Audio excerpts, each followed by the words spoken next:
ప్రకాశం జిల్లా తాళ్లూరు మండలం విఠలాపురంలో ఓ వ్యక్తి సజీవ సమాధి అయ్యేందుకు ప్రయత్నించాడు. అయితే విషయం తెలుసుకున్న పోలీసులు దాన్ని అడ్డుకున్నారు. విఠలాపురం మాజీ సర్పంచ్ కైపు అంజురెడ్డి కుమారుడు కోట్రెడ్డి 12 ఏళ్ల క్రితం ఊరి శివారున తమ పొలంలో భూదేవి ఆలయాన్ని నిర్మించాడు. ఇక ఆ ఆలయం ముందు పెద్ద గొయ్యి తీసి వారం రోజుల నుంచి అందులోకి వెళ్లి పైన రేకు కప్పుకొని ధ్యానం చేస్తున్నాడు. ఉగాది రోజున సజీవ సమాధి కావాలని నిర్ణయించుకున్నాడు.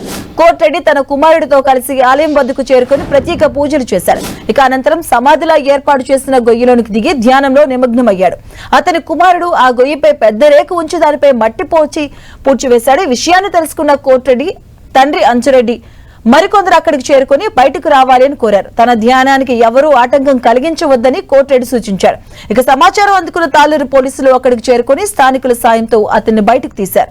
వారు వెళ్లిన తర్వాత మళ్లీ ఆ గొయ్యిలోకి దిగి ధ్యానం చేశాడు. కుటుంబ సభ్యులు స్థానిక పెద్దలు మధ్యాహ్నం 3:30 గంటల ప్రాంతంలో వచ్చి బయటకు రావాలని చెప్పడంతో ఇంటికి చేరుకున్నాడు.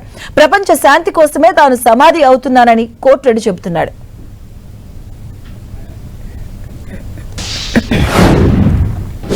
ఇలా కొత్త సంవత్సరం అమ్మవారు చెప్పింది కొత్త సంవత్సరం స్టార్ట్ చేయమని. అమ్మవారు చెప్తే చేస్తున్నా. ఒంట్లో ఉంది పద్దాక అమ్మవారు ఆల్రెడీ. నేను మా అమ్మవారు అంతా ఏది చేసిన ప్రతి ఒక్కటి నేను తిన్నా ప్రతి మాట మాట్లాడాలంటే అమ్మవారితో వచ్చింది. ఏదైనా అమ్మవారు చెప్తే నేను చేస్తా. చేయకపోతే నేను ఈ రకంగా గుడి కట్టి 12 సంవత్సరాలు అవుతుంది. అమ్మవారి లోగా గుడి మరి బయట అమ్మ నేను ఒక్కనే కట్టే గుడి 2 గుళ్ళు కట్టి అమ్మవారికి ఎంతన్నా ఖర్చు కాదండి. ఆ ₹1 ఇది లెక్క నొడితోటి ఆ రోజు 15 లక్షలైంది.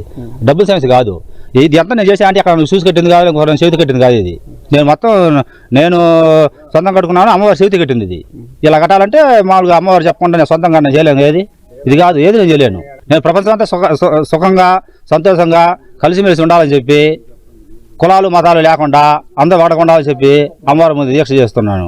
వీళ్ళు పోలీసు